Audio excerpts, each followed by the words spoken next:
Hi friend, happy Friday. ఈరోజు సరస్వతీదేవి పుట్టినరోజు అంట. అమ్మ సరస్వతీదేవి హ్యాపీ బర్త్డే. అందరికీ మంచి బుద్ధి, తెలివి, జ్ఞానం అందరికీ ఇవ్వు తల్లి. ప్రపంచంలో అందరూ హ్యాపీగా ఉండాలి, చక్కగా చదువుకొని సంతోషంగా ఉండాలి. తల్లిదండ్రి పేరు నిలబెట్టాలి. పిల్లలు మంచి చదువులు ఈ తల్లి. పెద్దవాళ్ళకి కూడా మంచి బుద్ధి దయచేయి. ఈరోజు అయితే మేము బాగా పూజ చేసాము. స్పెషల్గా నేను బొబ్బర్లు పునుగులు చేశాను. వీడియో చేద్దాం అనుకున్నాను, కుదరలేదు. ఇట్లా చెట్ల మధ్యలో కూర్చొని, ఈ చెట్టు చిన్న కొమ్మ తెచ్చి పెట్టాము, ఇంత పెద్దగా అయిందో చూడండి.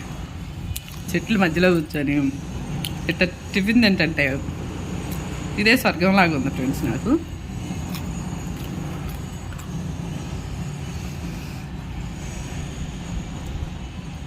ఎందుకంటున్నాను తెలుసా అన్నమాట. ఏ రోజుకి ఆ రోజు మన ఎదురుగా ఏముంటుందో దాన్ని చూసి మనం సంతోషించాలి. అదే అమృతం అనుకొని తినాలి. కొంతమంది అది బాగాలేదు, ఇది బాగాలేదు అని పేర్లు పెడుతుంటారు. బొబ్బర్ల పునుగులు ఎంత సూపర్ ఉన్నాయో. నేను రోజుకో రకం టిఫిన్ చేసి హ్యాపీగా తింటున్నా. ఎందుకో తెలుసా ఫ్రెండ్స్,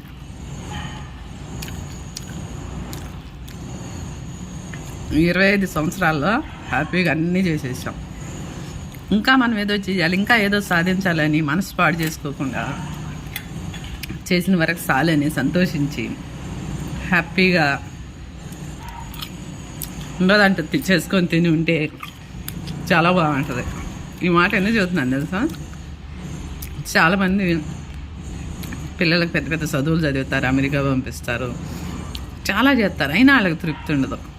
వాళ్ళని పట్టుకొని ఏలుగులాడుతుంటారు, ఇంకా అది చెయ్యాలి, ఇది చెయ్యాలి, చేపియాలని. మానవుడికి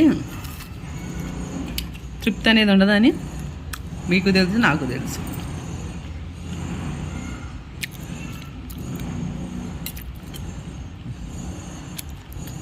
మన లైఫ్లో ఏం దాచిపెట్టింది అదే జరిగింది ఫ్రెండ్స్, 100%. కొంతమంది ఎవరన్నా చేసుకొని వీళ్ళు బాగాలేదు, వీళ్ళు బాగా వండి పెడతలేదు, వీళ్ళు ఎమ్మటొస్తే బాగాలేదని పెళ్ళాలను వదిలిపెట్టి మళ్ళీ మళ్ళీ పెళ్ళిళ్ళు చేసుకునే పని మీద ఉంటారు. కొంతమంది ఇది బాగలేదు, అది బాగాలేదని పేర్లు పెట్టి రకరకాలు తిని ఒళ్ళు పాడు చేసుకుని ఒళ్ళు పెంచుతూ ఉంటారు. కొంతమంది ఎవరేం పెడతారా, ఎప్పుడేం ఫ్రీగా దొరికిద్దని రెడీగా ఉంటారు. ఇవన్నిటికన్నా ఫ్రెండ్స్, మనం ఏ వయసులో ఏం చేయాలి, ఏ వయసులో ఏం తినాలి, దానికి కూడా ఒక టైం ఉంది ఫ్రెండ్స్ తెలుసా. అసలు మెయిన్ ఇది టైం గురించి చూద్దామని వీడియో చేస్తున్నాను నేను. మనం టిఫిన్ అంట 7 గంటల నుంచి 9 గంటల లోపు చేయాలంట. ఆ టైంలో తింటే ఓకే, తినకపోతే 9 నుంచి 11 గంటల వరకు మంచినీళ్ళు కూడా ముట్టుకోకూడదు. 11 తర్వాత తినాలి. మళ్ళీ 3 నుంచి 5 గంటల వరకు ఏం ముట్టుకోకూడదు అంట. 4:30 వరకు టైం మెయింటైన్ చేయాలి. అప్పుడు ఆరోగ్యం బాగుంటుంది. ఎవరన్నా శుభ్రంగా ఉంటే వీడియోలు చేస్తుంటే, కొంతమంది మంచి వండుకు తింటుంటే ఫ్యామిలీని చూసి మనం అసూయ పెంచుకుంటే మన ఆరోగ్యం పాడైంది. మనకు అయ్యే పనులే కాకుండా పోతాయి. దాన్ని బట్టి నేను అనేది ఏంటంటే, మనం ఎందుకు చేయలేము అట్లా,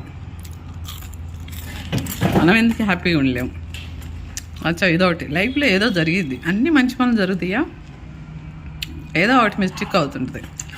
దాన్ని మనసులోకి రానియకుండా పక్కన పడేసేసి హ్యాపీగా ఏది నచ్చిద్దో అది వండుకు తినాలి.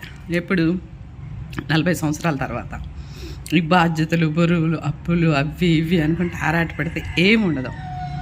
ఎందుకంటే అప్పటికి మన బాధ్యతలు తీరిపోతాయి కనుక. ఇంకా అప్పుడు కూడా చెయ్యాలనుకుంటే మనసాన్ని పెడితే ఏ పిల్లలు వచ్చి ఒక్కరోజు అన్నం పెట్టరు, ఒకరోజు వచ్చి స్నానం చేపిరు, ఒక 100 రూపాయలు కూడా ఇవ్వరు, హాస్పిటల్కి కూడా తీసుకెళ్ళాం. అందుకే ఎవరి ఆరోగ్యం వాళ్ళు కాపాడుకోవటం మంచిది. ఒక టైం అనేది ఉంటుంది, ఆ టైం ప్రకారం చేసుకుంటామంటే ఒడిదుడుకులు 1,00,000 వస్తాయి. అవి పట్టించుకోకూడదు. అవి పట్టించుకుంటే మనం మనుషులం ఎలా అవుతాం? ఈ చెట్లకి చేమలకి ఏమైనా వస్తాయా ప్రాబ్లాలు? ఏమో వస్తాయా మనకు తెలీదు. అయితే నేను అనేది ఏంటంటే, ఎన్ని వచ్చినా కానీ మనం తిండి మానుకో, నిద్ర మానుకో, మన పనులు మానుకో. కొంతమంది అంటారు వీళ్ళకి ఈ ప్రాబ్లం వచ్చింది అయినా ఇట్లాగే ఉన్నారు, ఆ ప్రాబ్లం వచ్చింది అట్లాగే ఉన్నారంటే తిండి మానేస్తారా, నిద్ర మానేస్తారా, పనులు మానేస్తారా? ఏది మానరు. అనుకోవటం వేస్ట్. ఎవరన్నా మానుకోవాలన్నా మానుకోలేదు. ఏది జరగాలని అటు ఆశ పెట్టుంటే అటు జరిగిద్ది. మనం ఏమైనా తిండి మానేం కానీ ఆగిపోయిద్దా? ఆగదు. నిమిత్తం నేను చెప్పేది ఏంటంటే, మనవాళ్ళు, మనవరాళ్ళు, పిల్లలు, అల్లుళ్ళు, కూతుర్లు, కోడళ్ళు, మనం సంతానం గురించి ఆలోచించకుండా 50-55 వచ్చేసరికి కంప్లీట్గా అన్నీ చేసుకొని రెస్ట్ తీసుకోవాలి. అప్పుడు ఆరోగ్యంగా ఉంటాం. దేవుడు ఆయుష్ ఇచ్చి బతికితే 60, 70, 80, 90, లేదంటే 40, 45, 50. దేవుడు ఆయుష్ ఉండన్ని రోజుల్లోనే అందులోనే మనం సంతోషం ఎత్తుక్కోవాలి, బాధ్యతలు ఇది చేసుకోవాలి. లైఫ్ లాంగ్ చేయాలంటే చేయలేము. కొంతమంది అంటారు నాకు అది చేయలేదు, ఇది చేయలేదు. ఒక్కసారి చేస్తారు, లైఫ్ లాంగ్ చేస్తారా? చేయలేరు. ఎందుకు చేయలేరంటే లిమిట్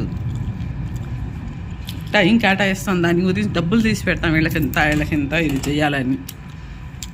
ఒకసారి చేసినాక రెండోసారి చేయలేదని ఆశపడతాం. చాలా తప్పు. ఒక్కటేసారి చేస్తారు ఎవరైనా. ఇప్పుడు నేను టిఫిన్ తింటున్నాను, ఇంకా సేపు నాకు తినాలంటే ఈ ప్లేట్ ఖాళీ అయితే ఎక్కడి నుంచి వస్తుంది? అంతే. ఒకసారి చేసామా, చేయించుకున్నారా, అది పెళ్ళి అయినా, పిల్లలు చదువైనా, ఆస్తులు కొనియటమైనా, సామాను కొనియటమైనా, ఫ్రెండ్స్ చూపించమైనా, అన్నీ వగేరా వగేరా. రెండోసారి ఆశపడకూడదు. ఏదైనా అదే నిలబెట్టుకోవాలి. మనకు శక్తి ఉందా, మనమే సాధించుకోవాలి. అన్నీ దేశంలో బొచ్చెడు మంది ఉన్నారు సొంతంగా సాధించుకునేవాళ్ళు, అవునా కాదా? దీన్ని బట్టి నేను అనేది ఏంటంటే, ఆడవాళ్ళు నేర్పించకండి, కుటుంబ సభ్యులు నేర్పించకండి. ఆడవాళ్ళు కూడా ఎవరిలో తగాదాలు పెట్టకండి. First maintenance, body maintenance, mind maintenance, టైంకి తినటం, హ్యాపీగా కావాల్సినవి అన్నీ తినేసేసేయాలి. పైకి వెళ్ళి నాకు ఏం దొరుకుతాయి, ఏందో అసలు తింటామో లేదో, అవునా కాదా? ఇవాళ రేపు మనశ్శాంతి లేక హార్ట్ అటాక్లు వచ్చి పెద్ద పెద్ద రోగాలు వచ్చి చాలామంది చచ్చిపోతున్నారు. అయితే వాళ్ళు ఏమనుకుంటారు తెలుసా, ఇంకా మనం ఏదో సాధించాలి. ఇలాగా మన టైం అయిపోతుంది. టైం అయిపోయి నాకేం సాధిస్తాం మనం? అందుకే మన టైంలోనే మనం కవర్ చేసేసుకోవాలి. పిల్లలు, వాళ్ళు, వీళ్ళు అని ఆశలు పెట్టుకొని ఏం దాచుకోకుండా అందరికి పనిచేసి ఉన్నామనుకోండి, లాస్ట్కి జీరోలో ఉన్నామనుకో, ఆశ్రమాలే గతి. అందుకని చేయాల్సినవి చేసేసి ఎవరి బాధ్యతలు అడి తీర్చుకొని ఎవరితో ఎంతలో ఉండాలి అంతలో ఉంటే చాలా హ్యాపీ. ఫ్రెండ్స్, వీడియో ఎవరికన్నా నాకేననిపిస్తే ఐఎమ్ సారీ, అందరినీ కాదు కొందరిని. Bye, see you.